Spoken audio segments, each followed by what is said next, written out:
Welcome to True Crime Diaries.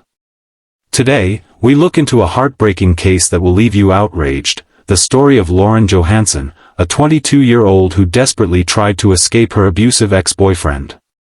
Her father begged and pleaded with a judge to keep him in jail, but despite his valiant fight, the abusive ex-boyfriend was released, and now Lauren is dead. I just finished telling them that if y'all let him out, he's going to kill her. These were the desperate words of a loving father, pleading to anyone who would listen. They had caught this man red-handed, about to kill her. I mean, what more proof do you need? He demanded, demanding that someone protect his beautiful daughter and keep a monster hellbent on harming her behind bars. This beating that she took, it really messed her up. But his words would fall on the court's deaf ears, and the ex-boyfriend, accused of this horrific act, was released from jail without warning. He was now on the run, with a mission to do it all over again. The justice system that freed him failed, over and over, to protect her. I was wondering, where's my sister? What's wrong? Her family's biggest fear turned out to be an unthinkable reality. He took a whole lot away from us. I just remember when they finally zipped her up in the body bag, it was the last hug I gave her goodbye. When asked if everyone who failed Lauren and her family to some degree has blood on their hands, her father, Mississippi surgeon Lance Johansson, responded, "Oh, there's no doubt about it." Lance Johansson and his wife, Tamala, will never forget the day their eldest daughter, Lauren, was born. I got to the hospital about 15 minutes before Lauren was born.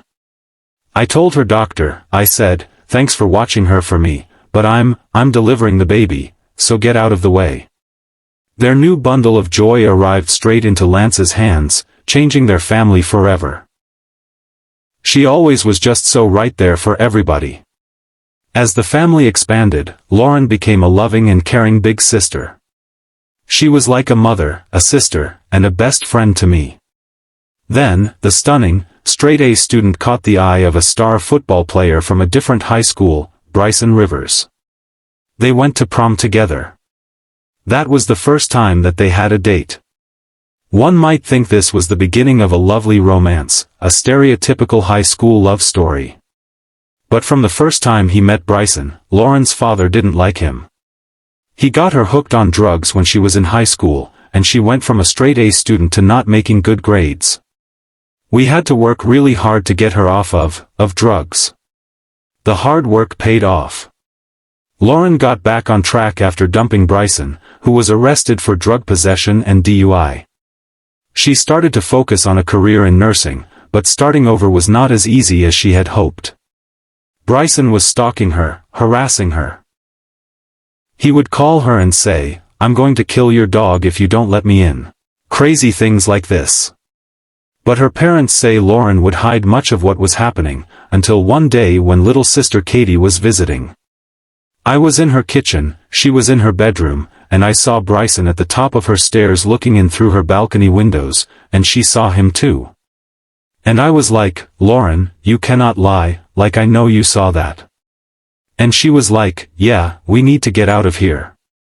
Her father was worried, but nothing would prepare him for a trip Lauren took with a group of friends to Nashville. She told me that there was 2 groups of friends that went there, and that he was with the other group and she didn't know he was with the group. Bryson was with Lauren and became jealous after she talked to another guy in a bar.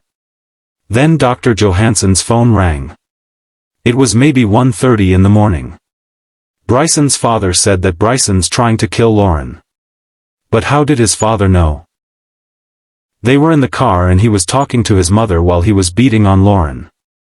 Shocked, Dr. Johansson used a location app to find her, immediately giving cops the coordinates in Nashville. The officer who got her out of the car said that Bryson was on top of her, beating her.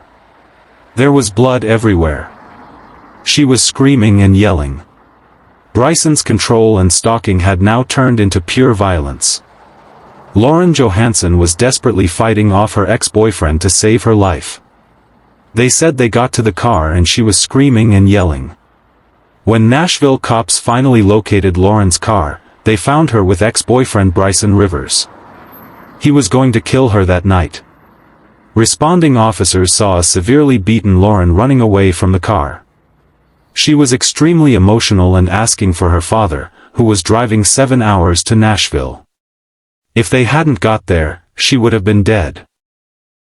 Beaten for over an hour, her eye was swollen shut, and a pistol used to hit her was covered in blood.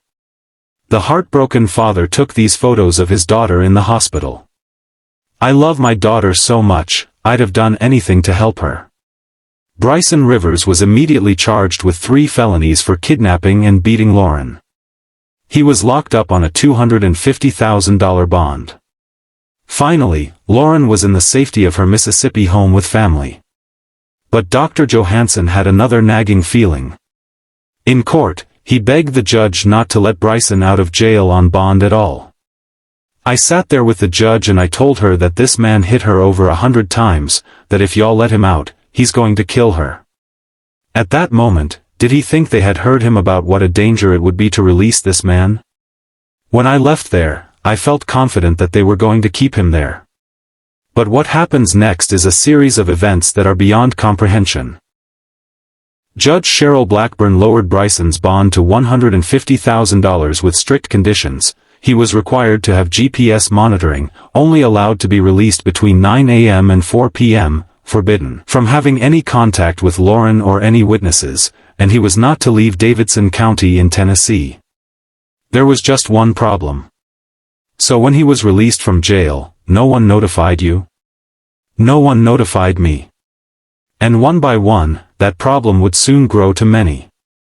Everything the judge put in her orders was apparently ignored.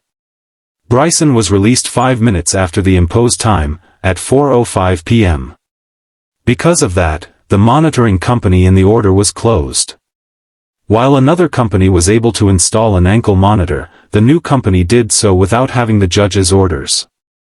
And shockingly, Bryson had listed the Johansson family home in Van Cleve, Mississippi, as his address. Remember, he was ordered to stay put in Nashville and away from Lauren. The judge makes this terrible decision, but all the people from the top to the bottom, nobody in this system was able to even enforce what the judge did. Bryson immediately made his way to Mississippi, nearly 500 miles away. 5 days after his release, the courts noticed his ankle monitor was malfunctioning. Bryson was ordered to return to Tennessee for a new one.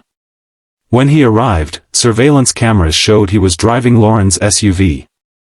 Earlier that morning in Mississippi, a friend woke up Lauren's sister. And he was like, "Hey, where's Lauren?"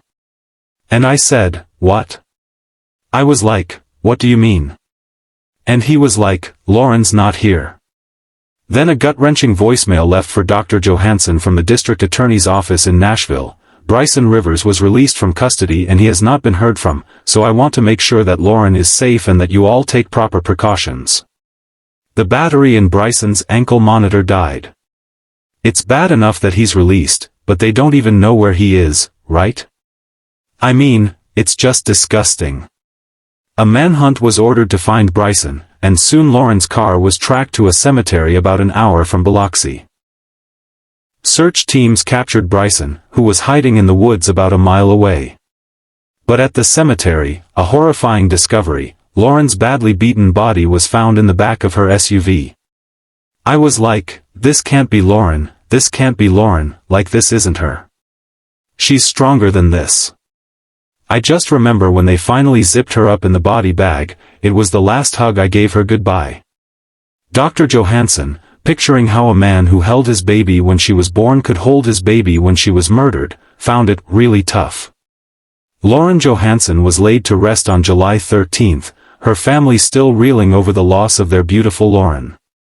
It's been a real hard to know that I wake up every day and she's not there. And the extreme failures that helped contribute to her murder. She thought she was free, and whatever these people did in Nashville to let her out ruined her life and our life. The heartbreaking case of Lauren Johansson serves as a stark reminder of the devastating consequences when cries for help go unheard and the very system designed to protect us fails.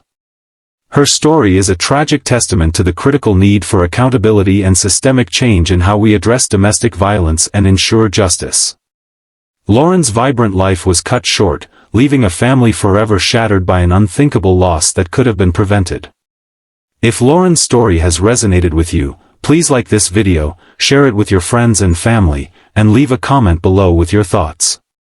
Don't forget to click the join button to become a part of the True Crime Diaries community and support our mission to bring these crucial stories to light.